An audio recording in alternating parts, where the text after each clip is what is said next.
Bhaktivedanta Swami Srila Prabhupada Ki Jai. Yay. Jai Om Vishnupad Paramahamsa Parivrajagacharya Asatari Sata His Divine Grace Srila Bhaktisiddhanta Saraswati Thakur Srila Prabhupada Ki Jai. Ananta Kota Vaishnava Vrinda Ki Jai. Namacharya Srila Haridas Thakur Ki Jai. Prem Sikaho Sri Krishna Chaitanya Prabhu Nityananda Sri Advaita Kadar Shiva Sati Gaur Bhaktivinoda Ki Jai. Radha Krishna Gopal Gopinath Shamakun Radhakun Girdhar Govardhan Ki Jai. Maya Pradam Ki Jai. Vrindavandam Ki Jai. Jamuna Devi Ki Jai. Transcendental Book Distribution Ki Jai. ISKCON Philadelphia Ki Jai. Samaveda Bhaktivinoda Ki Jai. Gaur Premanande Haribol. All glories the assembled devotees, Hare Krishna. All glories the assembled devotees, Hare Krishna. All glories the assembled devotees, Hare Krishna. All glories to Shri Guru and Shri Garanga Hare Hare Bol. Nama Om Vishnu Padaya Krishna Pasaya Bhutale Shrimati Bhaktivedanta Swaminati Namane. Namaste Saraswati Devi Gauravana Pracharane Nirvishesha Shunyavadi Pashyata Deshatarane. Om Namo Bhagavate Vasudevaya.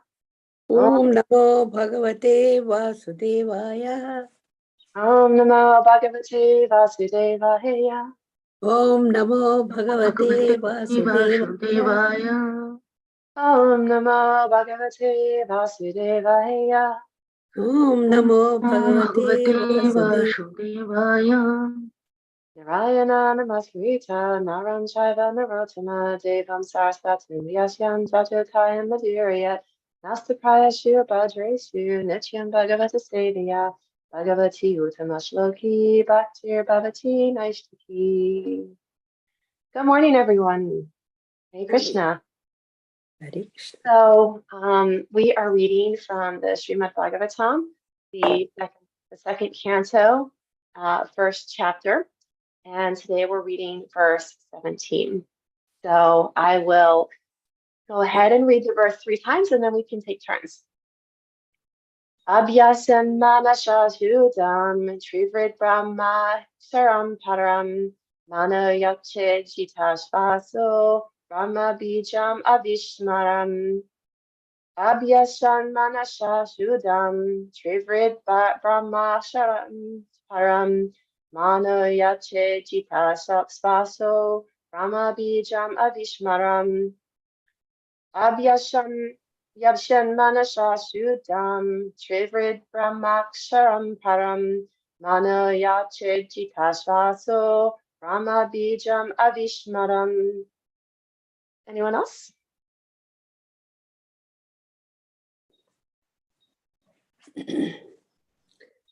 Abhyasen manasa suddham trivid brahmaksharam param mano yachijita swaso brahma bijam avismaran. Hare Krishna. Krishna. Anyone else? Abhyasena manasa shuddham trivrit brahmaksharam param mano yachejita swaso brahma bijam avishmaran. Hare Krishna. Abhyashan manasha shuddham tribhid brahmasharam param mano yache jita shwasho brahma vijam avishmaram. Anyone else? No takers? Okay. We'll go to word for word. Abhyashet, one who should practice. Manasha, by the mind. Sudam, sacred. Trivrit, composed of the 3. Brahma Aksharam, transcendental letters. Param, the supreme. Mana, mind. Yachet, get under control. Jita Shvasa, by regulating the breathing air. Brahma, absolute. Bijam, seed. Avishmadaram, without being forgotten. Can you scroll up on the screen there so others can see? Kanta? That good or no? Oh, I don't know. Oh, there it is. It wasn't translating to my screen. Okay. After sitting in the above manner, make the mind remember the 3 transcendental letters, A-U-M, And by regulating the breathing process, control the mind so as not to forget the transcendental seed. Purport. Omkara, or pranava, is the seed of transcendental realization and is composed of 3 transcendental letters, A, U, M. By its chanting by the mind in conjunction with the breathing process, which is a transcendental but mechanical way of getting into trance, as devised by the experience of great mystics, one is able to bring the mind, which is material absorbed, under control. This is the way of changing the habits of the mind. The mind is not to be killed. Mind or desire cannot be stopped, but to develop a desire to function for spiritual realization, the quality of engagement by the mind has to be changed. The mind is the pivot of the active sense organs, and as such, if the quality of thinking, feeling, and willing is changed, naturally the quality of actions by the instrumental senses will also change. Omkara is the seed of all transcendental sound, and it is only this transcendental sound which can bring about the desired change of the mind and the senses. Even a mentally deranged man can be cured by treatment of transcendental sound. In the Bhagavad Gita, the pranava, Omkara, has been accepted as the direct, literal representation of the supreme absolute truth. One who is not able to chant directly the holy name of the Lord, as recommended above, can easily chant the pranava, Omkara. This Omkara is a note of address such as, "Oh my Lord," just as Om Hari means, "Oh my Lord," the Supreme Personality of Godhead. As we have explained before, the Lord's holy name is identical with the Lord himself, so also is Omkara. But persons who are unable to realize the transcendental personal form or name of the Lord on account of their imperfect senses, in other words, the neophytes, are trained to the practice of self-realization by this mechanical process of regulating the breathing function and simultaneously repeating the pranava Omkara within the mind.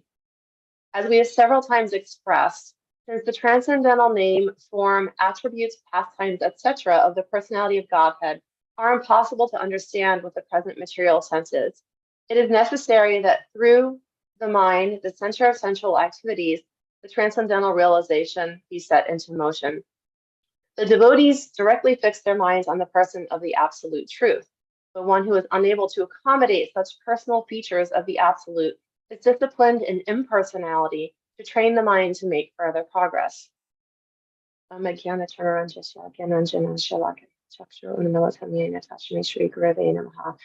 Chaitanya Manovistam Stapitam Yena Bhutale Svayam Rupa Kadamayam Dadati Sadvatantikam. Jai Shri Krishna Chaitanya Prabhu Nityananda Shri Advaita Gadara Shiva Sati Gaur Bhakta Vrinda Nama Om Vishnu Devaya Krishna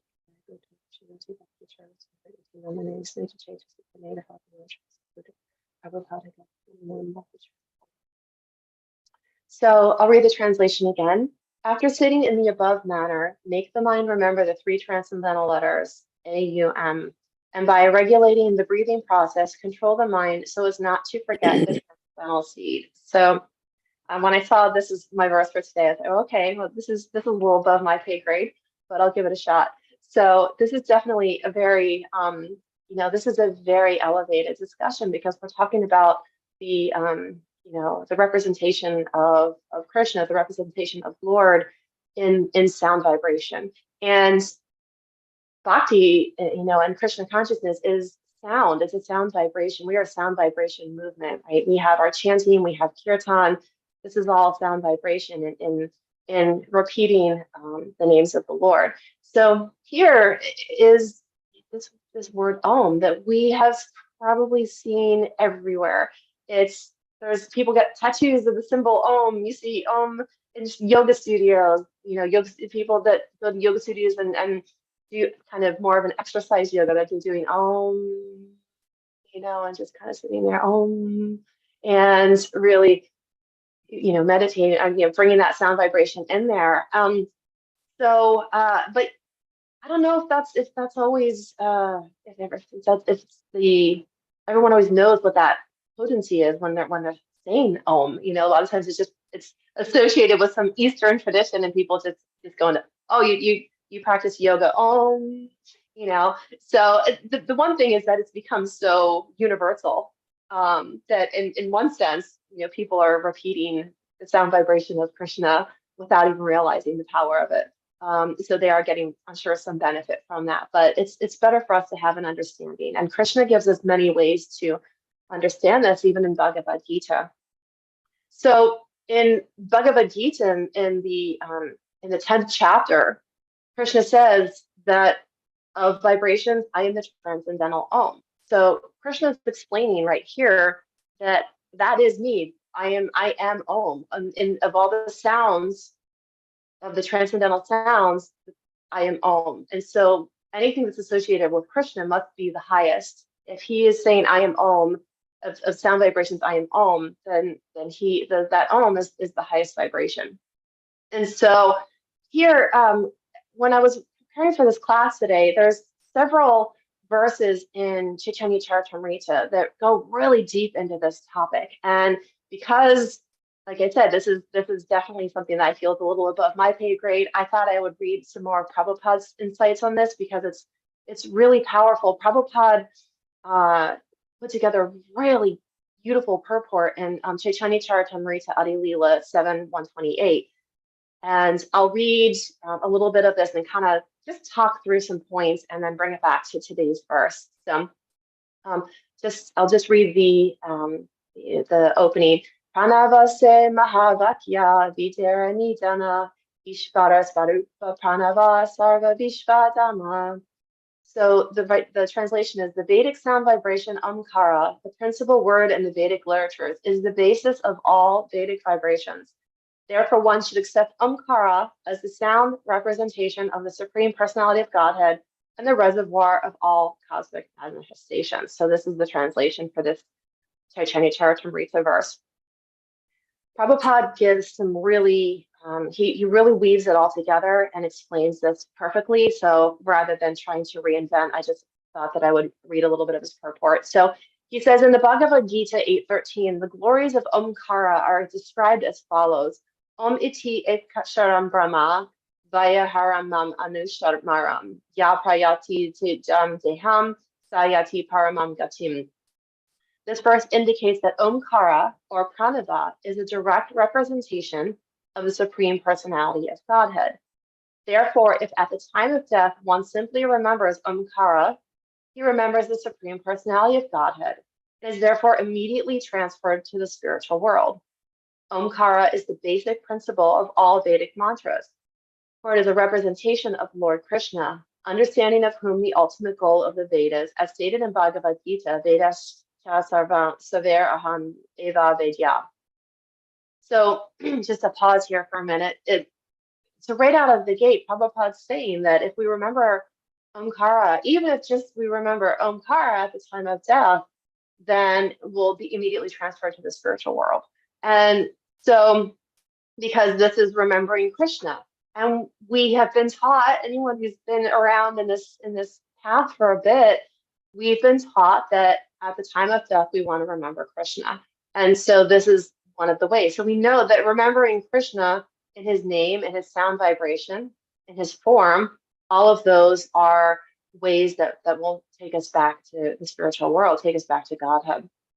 So here, Prabhupada says too, that the Vedic mantras all have the basic principle of many, many Vedic mantras is Om, Omkara.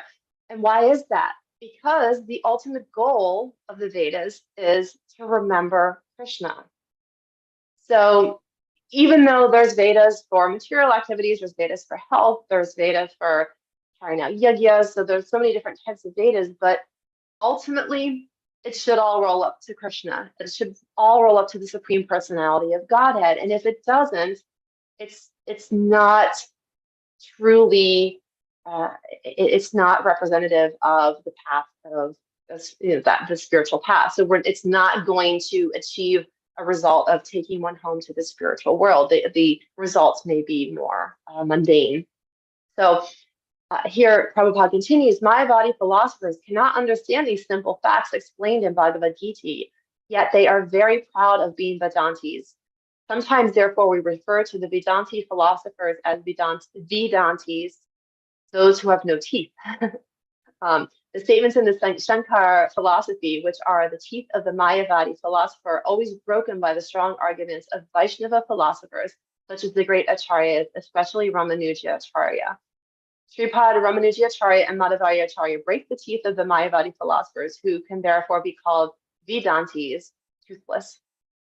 So, because we know that Mayavadi philosophers do not accept Krishna as a person. They do not accept that relationship with the Supreme Personality of Godhead. So, when the Mayavadis are discounting the parts of Bhagavad Gita that make it clear that this is the Lord speaking, that the Krishna is the Supreme Personality of Godhead, they are in effect, they don't have an argument, right? They're because they can easily be defeated, because we have this understanding and this proof through the Bhagavad Gita that Krishna is in fact the Supreme Personality of Godhead. So here we go. The transcendental vibration Omkara is explained in Bhagavad Gita 8:13.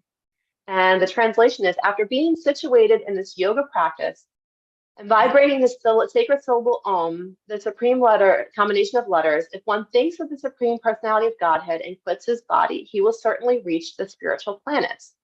If one actually understands that Omkara is the sound representation of the Supreme Personality of Godhead, whether he chants Omkara or the Hare Krishna mantra, the result is certainly the same, because we have learned that the Hare Krishna mantra is also God.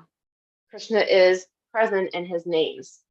So whether we chant Omkara, because that is the sound vibration that Krishna has identified, I am of the sound vibrations, I am Omkara, or the Hare Krishna mantra, which is Krishna's names, and Krishna is always present in his names, because either one of those or combined can certainly get us the same effect, the same result, which is when we quit our body, we're going back to Godhead. And so when we quit our body, that's something no one wants to think about, right? People don't want to think about dying. But yet, so much of this is trying to prepare us for a spiritual death, prepare us for the death of not coming back into the cycle of birth and death again. So when we're in this process of practicing Krishna consciousness, death, the thinking of death should be in the mix, right? Because we could die at any moment. It sounds really scary. And when you talk to some people about, oh, don't say that. But it's true. Nothing's guaranteed in this world. Nothing's guaranteed in the spiritual world. In fact, yesterday I was driving, and I was just driving into Mount Airy, getting to my office, and I was thinking, oh, just such a lovely day. I was like, oh, this is so beautiful, and this drive is easy, and gosh, how wonderful. And within an instant, my brain, there was like a voice in the back of my head that said, don't get too comfortable. This material world is full of snags. And I suddenly became much more attentive to my driving, and it's true, because I was sitting there like, wow, that things are great. And then my brain just suddenly snapped me back. My brain, or something deeper inside of me, hopefully, maybe it's some remembrance of my lectures that I've heard in the past, that don't get too comfortable here. This is not the place to be getting comfortable. So we have to be very aware of those things as we're carrying out our day-to-day activities. We can still be present and enjoy things, but just keeping that in the back of our mind that it's not permanent, and the material world is very unpredictable and tricky. So we have to be alert at all times. So going back to this verse, again, we're getting just a lot. Prabhupada's really just making sure we get this point about Omkar, because he gives a lot of substantial backup for this. So the next one is chapter 9, verse 17 in the Bhagavad Gita. And here Prabhupada's again pointing out that who Krishna is. And here he says, I'm the father of this universe, the mother, the support, and the grandsire. I am the object of knowledge, the purifier, and the syllable Om. I am also the Rig, the Sama, and the Yajur Vedas. And again, in chapter 17, verse 23, Om Tat Sat Iti Nirdisho Brahmanas Tri Vidash Mirta Brahmanas Tena Vedas Cha Yajna Cha Vihati Para. From the beginning of creation, the three syllables Om Tat Sat have been used to indicate the supreme absolute truth, Brahman.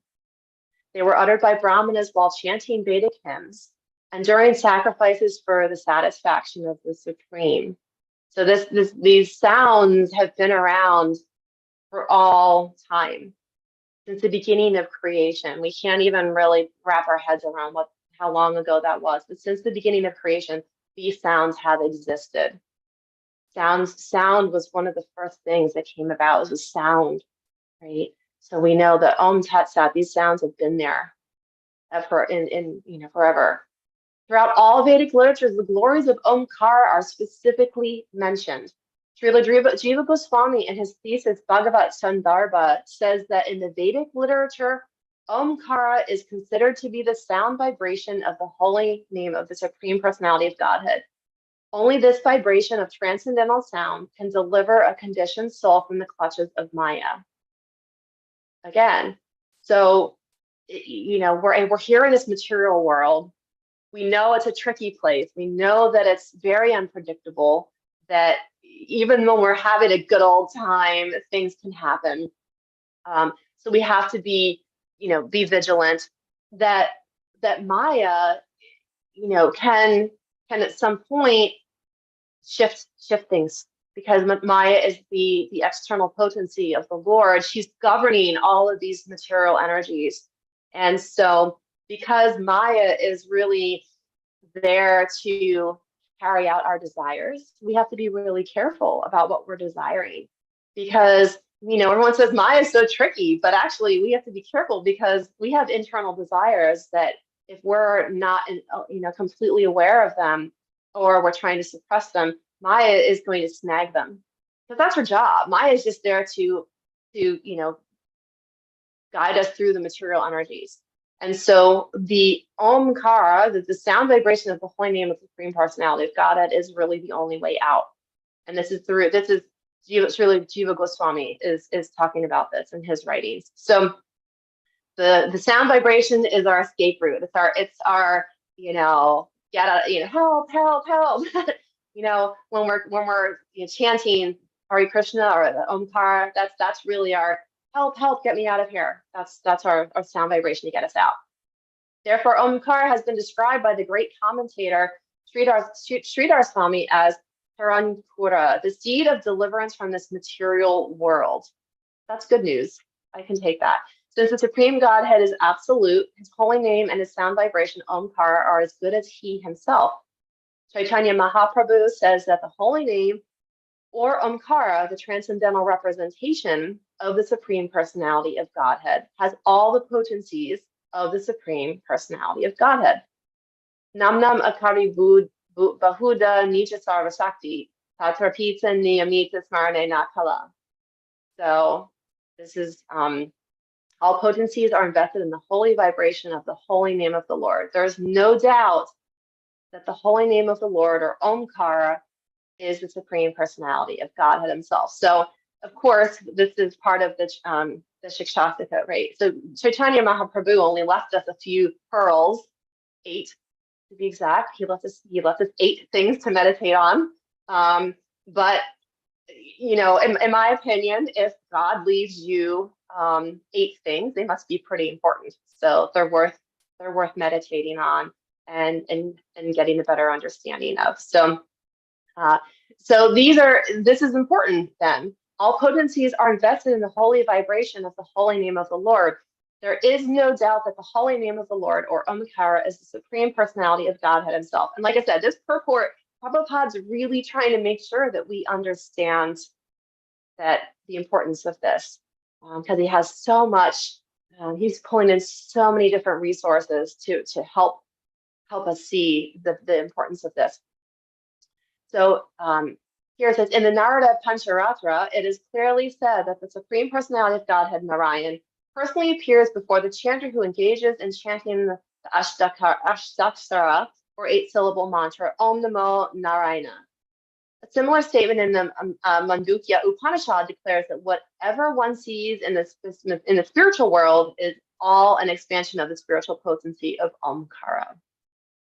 On the basis of all the Upanishads, Srila Jiva Goswami says that Omkara is the supreme absolute truth and is accepted as such by all the acharyas and authorities. Omkara is beginningless, chainless, changeless, supreme, and free from deterioration and external contamination. Omkara is the original, middle, and end of everything, and any living entity who thus understands Omkara attains the perfection of spiritual identity in Omkara. Omkara, being situated in everyone's heart, is Ishvara, the Supreme Personality of Godhead, as confirmed in Bhagavad Gita 1861. Ishvara Sarva Bhutanam Hridi Desha Arjuna Tishtati. So Omkara is as good as Vishnu because Omkara is all pervasive as Vishnu.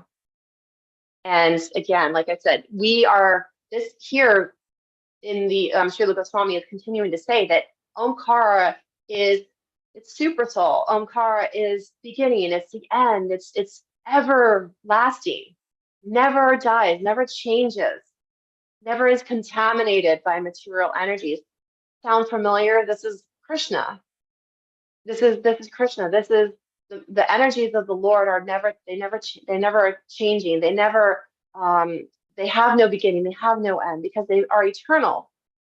And so that's again emphasizing that Omkara and Krishna are one and the same. The Supreme Lord Personality of Godhead himself is himself this cosmos, and still he is aloof from it. From him, only the cosmic manifestation has emanated, and in him it rests, and unto him it enters after annihilation. Although one who does not understand concludes otherwise, Srimad Bhagavatam states that the entire cosmic manifestation is but an expansion of the energy of the Supreme Lord. Realization of this is possible simply by chanting the holy name of the Lord, Omkara. One should not, however, foolishly conclude that because the Supreme Personality of Godhead is omnipotent, we have manufactured a combination of letters A, U, and M to represent him. Factually, the transcendental sound Omkara, although a combination of three letters A, U, and M, has transcendental potency, and one who chants Omkara will very soon realize Omkara and Lord Vishnu to be non-different. Krishna declares, Pranava Sarva Veda Shu. I am the syllable Om in the Vedic mantras. One should therefore conclude that among the many incarnations of the Supreme Personality of Godhead, Omkara is the sound incarnation. All the Vedas accept this thesis. One should always remember that the holy name of the Lord and the Lord himself are always identical. Since Omkara is the basic principle of all Vedic knowledge, it is uttered before one begins to chant any Vedic hymn. Without Omkara, no Vedic mantra is successful. Well, because if we're not calling Krishna in, we're not calling the Supreme Personality of Godhead in, then it could very well be some material endeavor. So when we're calling in the Lord, that prayer is bringing the attention of the Lord to that Vedic hymn or to that process. And so this is the beginning of the Vedic hymns. Omkara is a combination of the letters A, U, and M. A, Karanyochayate Krishnaha. The letter A, Ekara, refers to Krishna. He who is Sarva Lokaya Nayakya, the master of all living entities and planets, material and spiritual. Nayaka means leader. He is the supreme leader. The letter U, Ukara, indicates Srimati Radharani. So now we're getting some really deep understanding of Om. We're not just understanding the sound vibration, but we're actually understanding the letters behind it. So Prabhupada here is giving us some very deep understanding of the letters with the name. Ukara is Srimati Radharani, the pleasure potency of Krishna. And M, Makara, indicates living entities, Jiva. So that sounds pretty potent. We have Krishna, we have the female potency of Krishna, we have, and Radharani is the pleasure potency, and we have the humans, not humans, but the living entities, the jivas, that are all encapsulated in this sound vibration. Thus, Om is the complete combination of Krishna, because without Krishna and his pleasure-giving potency, and also the spirit souls, Krishna, this is the thing about our relationship with Krishna, is that by himself, who is he? We cannot have a Supreme Personality of Godhead if there's nothing less than him, right? There's always if there's light, there's dark. We can't have light if there isn't dark. We can't have big if there isn't small, because they're relative to one another. Same that Krishna is the supreme personality of Godhead, then there must be entities that are lesser than him. So in the totality of Krishna, we have him, the supreme person. We have Radharani, the pleasure-giving potency, the female potency, and we have the jivas, because they all exist together. And I think that's a really beautiful representation, that actually it's all encapsulated in that Om sound. It's all everything, because the jivas are part of Krishna and Krishna's expansions. So here we have Omkara represents Krishna, his name, fame, pastimes, entourage, expansions, devotees, potencies, and everything else pertaining to him. So it's everything. His entire existence, all of his energies are represented in that very simple but very potent sound vibration. So here Prabhupada goes on to talk about, there's some other mantras out there and that are often said to be more powerful or as powerful, that are also Maha, Maha. But here Prabhupada's saying essentially, no, actually, this is the one that's bona fide. This is the one that Krishna says, this is my sound vibration. This is who I am. I represent Om. And so we want to make sure that when we might hear other things, oh no, this is the Maha, this is also a Maha vibration, this is also a Maha mantra. We have to be careful that we're taking the Maha mantra to be what Krishna tells us it is, because he's declared this is the Maha, this Hare Krishna Maha mantra, which has been given by Lord, or passed down by Lord Chaitanya. So we really want to be aware of those understandings coming from different paths. So here, Lord Sri Chaitanya Mahaprabhu has declared, Mayavadi Vashyu Sunil Haya Sarva Nasha. Anyone who hears commentary on the Vedanta Sutra from the Mayavadi school is completely doomed. As explained in Bhagavad Gita, Vedas Sarver Aham Eva Vedya. All Vedic literature aims at understanding Krishna. Mayavadi philosophy, however, has deviated everyone from Krishna. Therefore, there's a great need for the Krishna consciousness movement all over the world to save the world from degradation. Every intelligent and sane man must abandon the philosophical explanation of Mayavadis and accept the explanation of Vaishnavacharyas. One should read Bhagavad Gita as it is to try and understand the real purport of the Vedas. And that ends the purport of this particular Chaitanya Charitamrita verse. And this couple of verses that are in Chaitanya Charitamrita go on. There's a couple more verses after that, which you can read on your own, but it's Chaitanya Charitamrita Adi Leela 7, 128 through 130, which really goes into the understanding of Omkar and really expressing why this is Maha, why this is the Maha mantra and not anything else.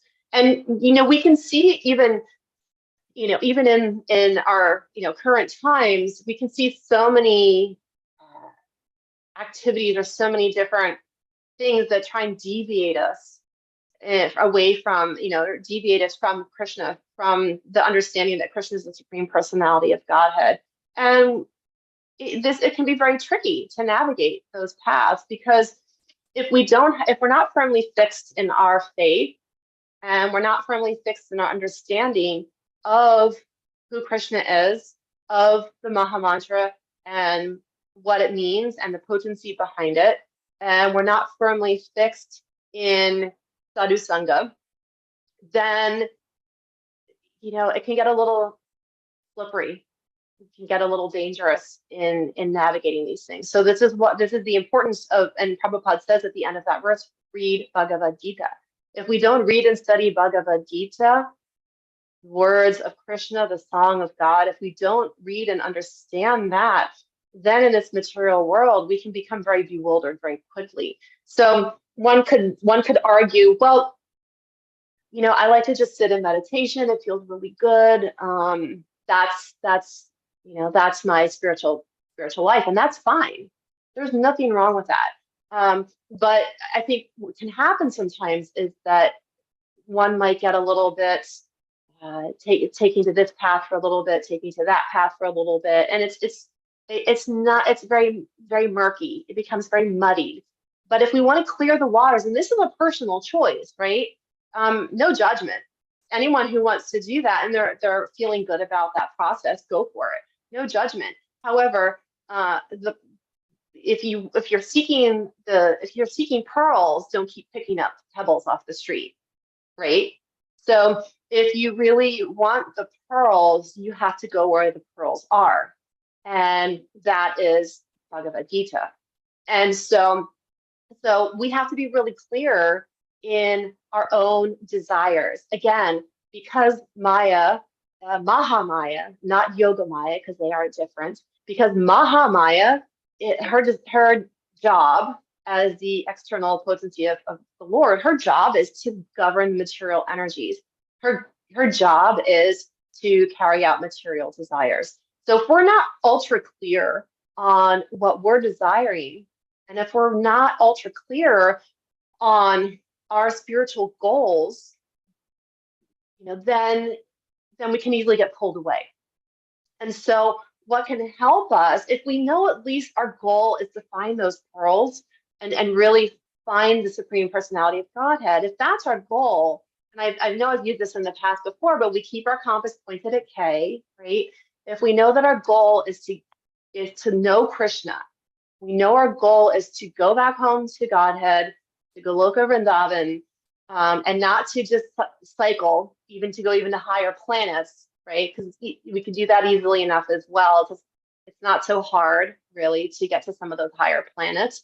But if we really just focus our energies on the Supreme Personality of Godhead, then Maya will back off a little bit, and she'll help facilitate the activities that will bring us to that goal. And so, out there are so many different ways that, so many different paths and controlling one's mind and doing all these things, like the Yoga Sutra, the Patanjali Yoga Sutras. We can sit, we can control our mind, we can control our breath and control all of these material desires. However, that is only going to be beneficial to us if our ultimate goal is Krishna. Because even those who are moving through the yoga ladder, they're working themselves up toward the higher, working themselves up toward that higher understanding, or that higher more elevated presence. They're still going to have to come back. It only gets you to the higher planets. It doesn't get you all the way back home, and that is the supreme destination. So we need, having the understanding of the transcendental vibrations of Omkara, of the Hare Krishna Maha Mantra, and understanding that Krishna is one and the same in those, frees us. And it frees us from the trappings of repeated birth and death, hopefully, because it's still tricky here. Like I said, we have to be vigilant. We have to be on our guard all the time. It's not a place to get comfortable. This material world is definitely not a place where we can just kind of kick back and life's the beach and just sip our mocktails and enjoy it.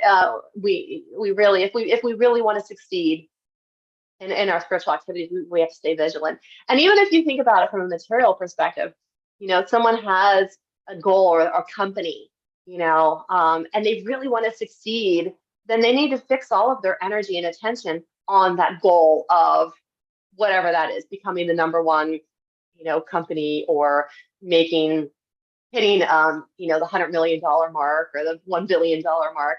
And so they're going to fix all of their energies on carrying out that goal. And so our goal, if our goal is to go home to Krishna and our goal is to know Krishna, then we're going to do our best to fix our energies in that direction. And it's not to say that we have to go and abandon all of our activities and go meditate on a mountain, because that's not what this is about. Because Krishna tells us in Bhagavad Gita that we still have to maintain ourselves. So we have our material maintenance that's required through working, keeping a roof over our heads, putting food on the table, feeding the kids, all that stuff that comes with being in this material world. But aside from that, and and all of that can be also dovetailed into Krishna conscious activities by at work, listening to kirtan, when we're at home, listening to lectures, reading together, chanting together, all of those things can be spiritualized. But ultimately, if that's the goal, then the activities would be more engrossed in the spiritual direction. So I know it's a little 8:35 here, and I don't want to take up too much time on this, but I think that ultimately, going back to the verse, and I'll read it again, the translation one more time. After sitting in the above manner, make the mind remember the 3 transcendental letters, and by regulating the breathing process, control the mind so as not to forget the transcendental seed. And this is really, to bring it back to the verse for today, this is really the key. The devotees directly fix their minds on the person of the absolute truth. And that's essential. So the more that we are able to fix our minds, fix our activities on God, on Krishna, remembering, hearing, chanting, worshiping, all of those things, the more likely we can clear our desires. And I popped into the Chaitanya Charitamrita class for a little bit yesterday. I was running a little late, and I was able to hear a couple of questions about material desires, and it was an interesting discussion. So do we have to completely withdraw ourselves from material activities, or do they fall away naturally? Well, that's maybe a discussion for later, but the more that we practice these activities, the more that we will progress and things naturally fall away. It's just like if we want to be in really good physical shape and we want to run a marathon, we're going to have to at some point give up sitting on the sofa and go out and start running, right? So there's some basic things that we have to make a decision to just give up in the name of the goal. And in the name of the goal of Krishna consciousness, there's some things we just have to give up. Some things are just very contraindicated to spiritual life. So we might just have to give those up whether we like it or not. Our internal child might kick and scream and say, no, I don't want to hold on to these things, but they're if we do truly have that goal of spiritual life, then those things have to go away. But some of the other more subtleties in life, they might just start falling away. It's just like, to start training for a marathon, we have to give up sitting on the sofa and being lazy. But once we start running, then our fitness starts to come naturally. And we don't desire to sit on the sofa anymore because our body's getting used to moving and running and being active.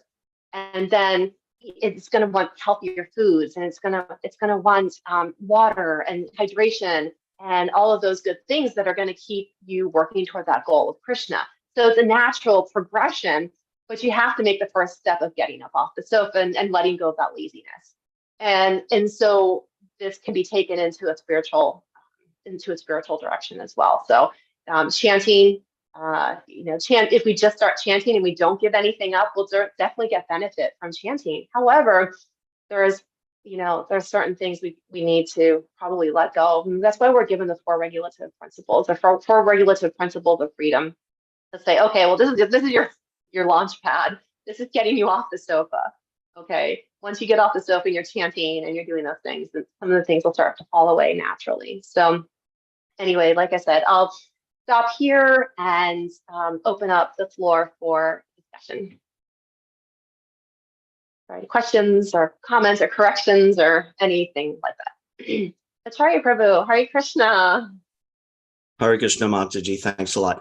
I don't have a question. I just wanted to say thanks. That was really in-depth and interesting discussion, especially of the nature of Omkar. I found that really interesting and well done. Thanks a lot.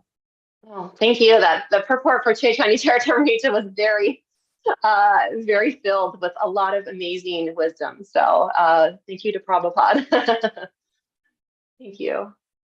Any other comments, insights, corrections? Yeah, as you were mentioning the verses in Chaitanya Charitamrita, I was scrolling through them, and like you said, it is, and now I understand why they say Bhagavad Gita is the undergrad, Bhagavatam is the postgrad, and Chaitanya Charitamrita is the PhD, because and then just as you did in this class, you started off, with referring to the Bhagavad Gita verses, and then going up into Chaitanya Charitamrita for the explanations. Mhm. You had a lot of information packed in that 30 minutes. But again, I think the gist of it is that we need to point our compass towards Krishna, and then yes, yesterday's discussion is also something I was thinking about, does this come first or does that come first? But we have to make our effort. I mean, it's all there. The information is there. It's for us to choose, and that independence has been given, and hopefully we will make the right choice and get better at it. We are here today because we made that choice, but then we need to go further from here also.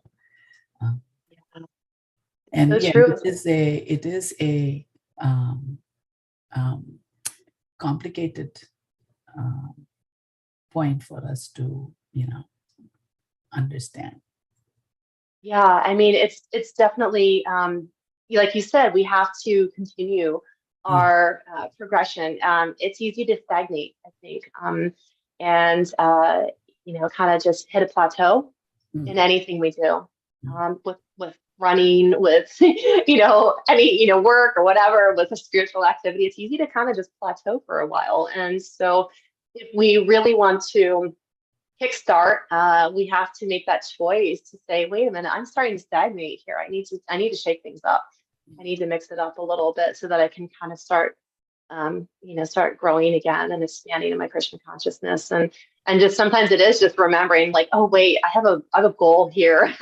I think I want to continue working toward that. So thank you very much. Kalpesh, Prabhu.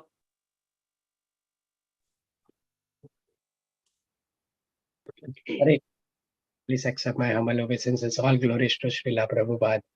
I was portion of your class, and some I was not because I got a call from office. So I had a question because it was related to the Om, and I have some not proper understanding on like how the existence Om mantra came into it, and so my question was like, sometime I hear that the Om mantra, it's a pranam mantra, but at the same time, we should not create any meanings of the mantras in general, right? Any mantras, because the mantra are only human, mantras are like, how would I say? The meanings of the mantras are psychological existence, and the mantras are not really the psychological things, the meanings itself, but it is a pure sound reverberations, and it itself is a pure existence, and it's not a human creation. So how would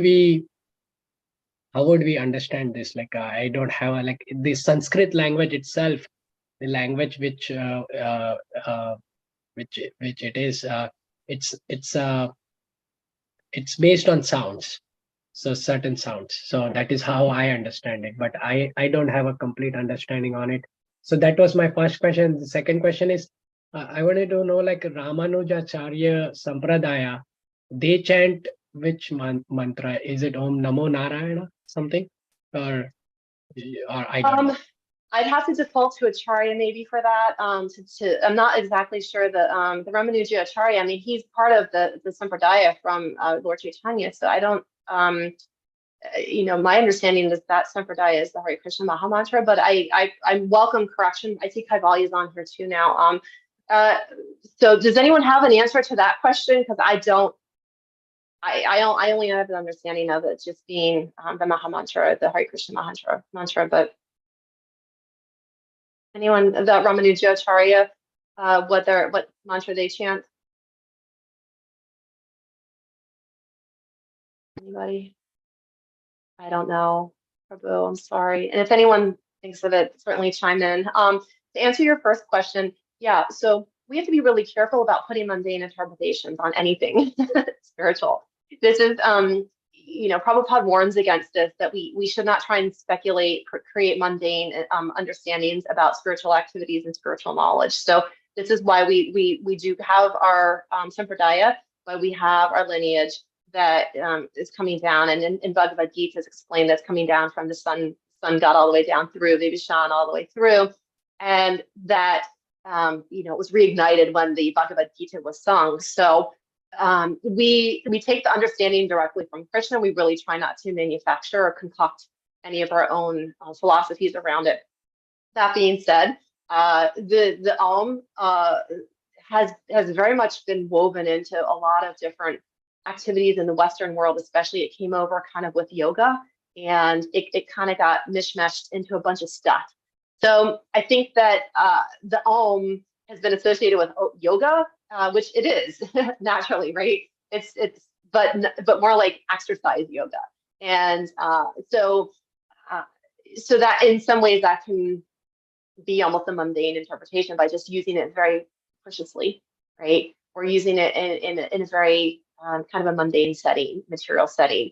So in terms of putting any understanding on Om, what I was reading was from Prabhupada, from Chaitanya Charitamrita, and he was explaining kind of the letters and how each letter the letter A represents Krishna, the letter U represents Radharani, and the letter M represents the jivas, kind of giving us the understanding that Om is truly all-inclusive.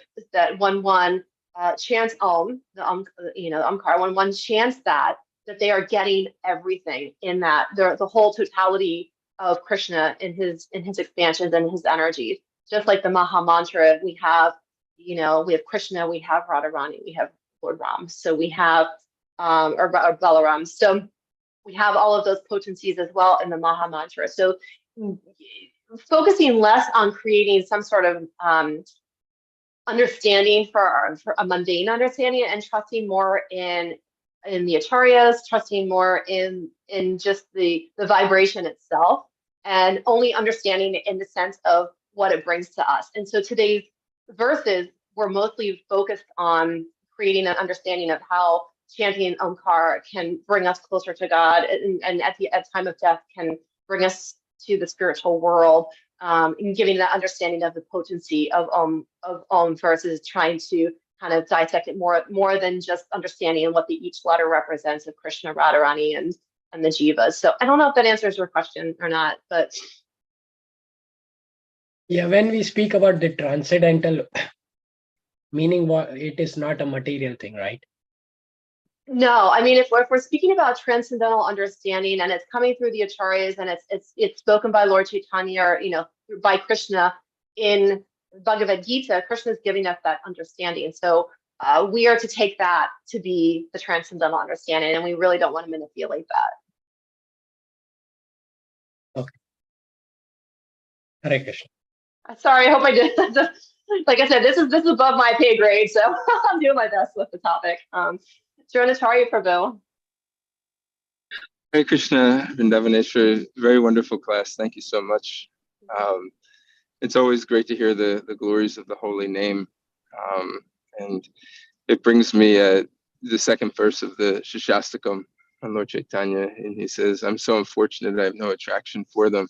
And it makes me feel this way, because when I hear about the glories of the holy name, I just think, why can't I just completely commit myself? Why can't my mind become absorbed? Why can't these material desires just vanquish and I just relish I'm with you. relish the holy names. And but continually hearing this, at least there's a feeling of lamentation that I realized that, okay, this is the goal, and we have to keep working and serving, specifically serving toward that goal. So thank you. This class was really wonderful. Thank you, Prabhu. Yeah. I did want to mention, so just as a point of the reference with Ramanuja Acharya, Yeah. he so Lord Chaitanya, he took different philosophical components from the different four sampradayas: Ramanuja, Madhva, Vishnu Swami, and Nilam Barka Acharya. He brought different parts in from them, but Lord Chaitanya, from his guru Ishwara Puri and Madhavendra Puri, they came in the Madhva Sampradaya, so we consider ourselves in the Madhva Sampradaya. I believe the mantra that the Nilam,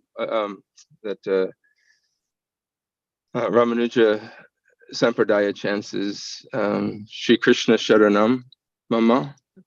I think I'm just going off of memory. I have to remember that. I don't know if anybody else could confirm that, but I think that's and there are some kirtan groups that you hear singing this.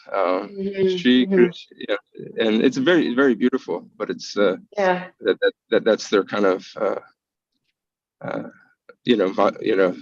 mantra that they that they chant in kirtan. Okay, that's great. And oh, here it is. I guess. Bhagavat.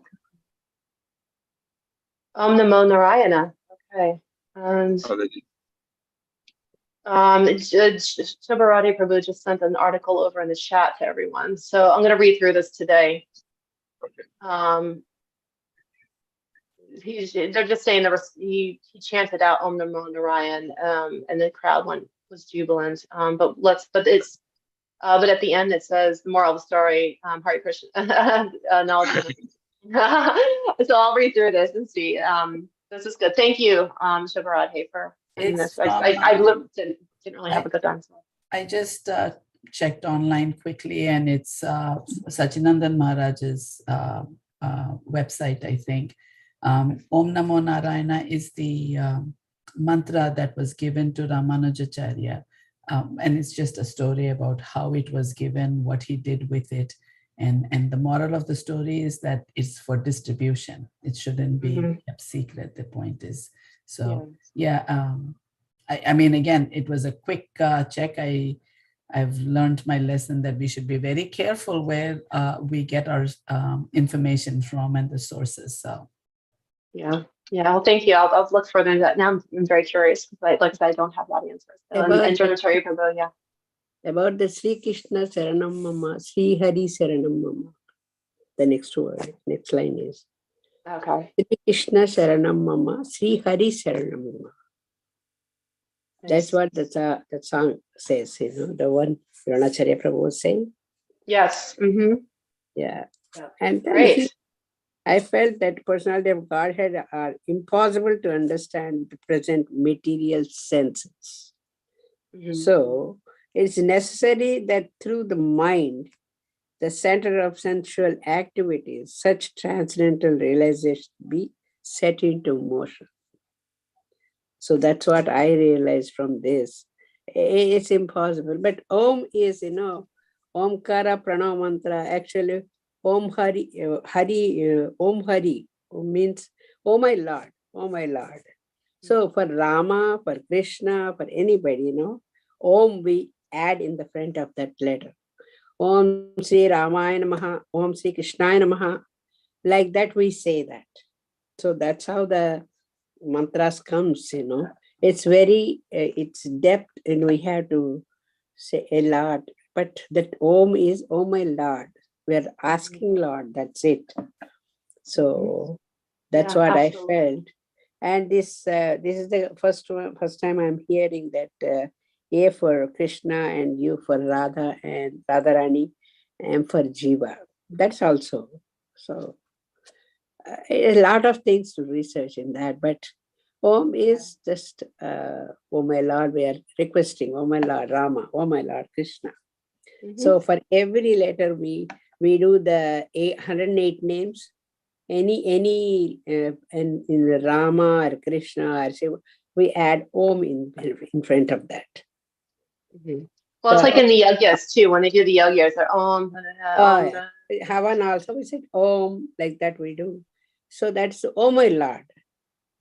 That's what simply they told us. But like this, our present material senses, it's very hard to understand. Yes, It is. what I felt. Thank you very much. But you did Chaitanya Charitamrita and Bhagavad Gita and all those things you covered today.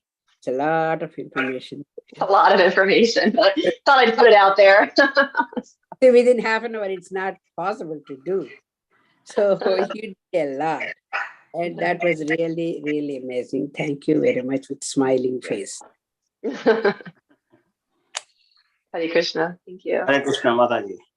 Yeah, very nice class and good discussion actually. But before I joined ISKCON, I was in Vallabhacharya Sampradaya, and that's a mantra I was like chanting, Sri Krishna Sharanam Mama, Sri Krishna Sharanam Mama. So I do not know if the Ramanujacharya Sampradaya follows the same, or they may have different mantra, So, but Vallabhacharya all the time chant this. Vallabhacharya, all the Vaishnavas, in Vallabhacharya Sampradaya chant this one, Sri Krishna Sharanam Mama. Hare Krishna. Oh, Shri Krishna.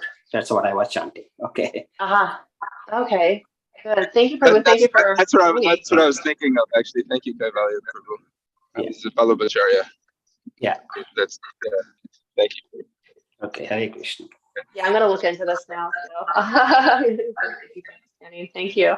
Yeah, we can check, who's what Ramanuja Sampradaya chants, and then next discussion, we can discuss that. Bring it up. Yeah.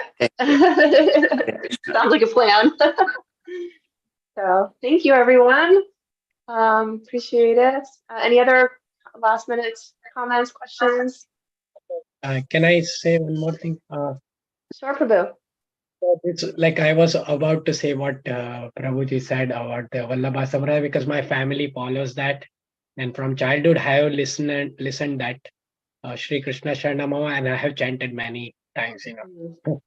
From childhood we have listening those songs. But so that is one thing. I didn't know that Ramanujacharya Sampradaya is really doing. I had an idea of it was Om Namo Narayan, but as Shobha Radha Mataji was saying that I don't know the authentic source of it, so I asked this question. The second thing is like regarding that Om you mentioned, I also heard the first time that what Vindhyavali Mataji was saying, that A means this and U means this. But I'm going like I'm looking at the basis on the Mandukya Upanishad, which is a part of Vedas, and so Om is generally even though we say it in A, U, and M, but it is a letter, right? You write it, and there is a moon, half moon, and dot on it. The Chandogya, I think it is. So that what I know from, I don't know if it's an authentic source or not, and that is what we need to confirm. Like if somebody can confirm, it would be very nice for deeper understanding. That AUM we are saying it, and the letter we write in the Om in the Sanskrit or whatever the language is, and based on Mandukya Upanishad, it is saying that it is the 4 states of human consciousness, basically. So I don't know which one to select between like 2 options, like if there is a detailed understanding on it, like well, I just put in the chat the verse that I was reading today. The thing, the understanding that you have, what is the source on that one? Say it. What's your question? When you said you understood Om to be the 4 human or the 4 conditions, or the 4 human consciousness. So what is that source? It is based on Mandukya Upanishad. Upanishads are based on Shrutis, and it is Vedas. So it is authentic. If Upanishad is saying it, but I don't know who who created this meaning out of it, that I don't know. Mhm. I know that I mean, the reference is Manduka Upanishad. Yes. yeah.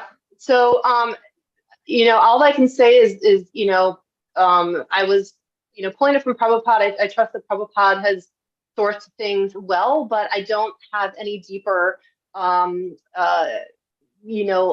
of the different ways that it's understood in different philosophies. And I think that there are probably different ways to interpret, and it's not to say that they're mutually exclusive. So I think it's just a matter of consulting someone more senior than me to check on that. So, yeah. This question so that when we go out for preaching, we will find different types of people and different sources using it. Yep, and you're going to find that. I mean, no matter what you do, you're going to find different understandings of different parts of our philosophy.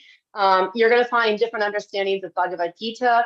The one thing that I would say about the understanding that you're gathering on Om, and this is just me guessing, but the AUM understanding is that it's encompassing Krishna and his names. So it seems to be aligned with the Omkara, which is the name of Krishna. So it seems to be aligned with that, that concept that Krishna said of sound vibrations, I am Om. So when you look at the AUM and you see Krishna, Radharani, and the Jivas, it's completely supreme. And it's a supreme understanding. It's a completely all-encompassing understanding of Om. And anything that might seem lesser than that, which is not a complete comprehensive, understanding of Om, to me, I might question a little bit. And I'm not saying that that's wrong, because if it's a full encompassing, it could also include that. But if the main focus isn't on the supreme of Krishna, then I might take a step. Personally, I'm just saying I might take a step back and say, well, if this is supposed to be Om, the sound vibration, it's all encompassing, all Krishna. Then if there's an understanding of it that's slightly different from that, I might at least take a step back and say, well, is that really true to what Krishna's telling us it is in Bhagavad Gita in like 3 different verses? So that's where I might just take a step back and just, look at it a little bit more from that perspective to say, this is Krishna, this is his name, and something other than that understanding of it, I might just say, well, that might be a part of it, but it's not the whole. Yeah, that is good way of putting it, Yeah. Thank you very much. You're welcome, Prabhu. Hare Krishna Mataji. Very Hare nice. Krishna. Very nice discussion and class.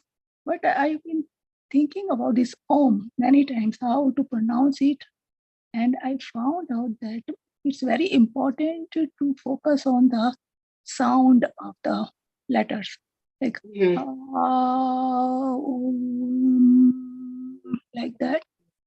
And that time, we don't focus on separately Krishna, Radha, and Jeev.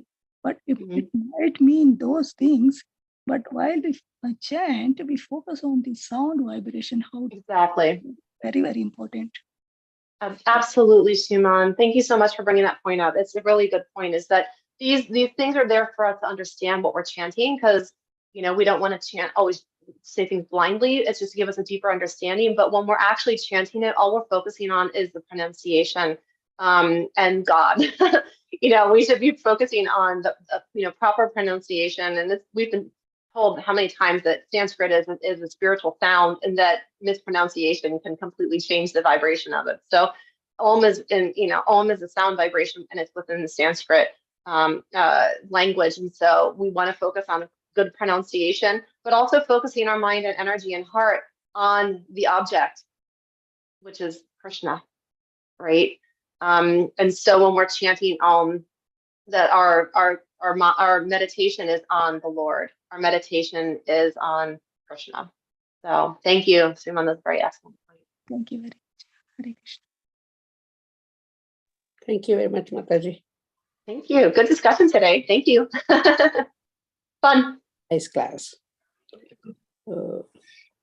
you, Devi. Great. Thank you, everyone. So I guess we'll wrap it up. Vivanta Kalpa, Chiruk Vishnu, Kripasinduvi, Patitanam Pavanevio, Vaishnavi, Everyone, have a great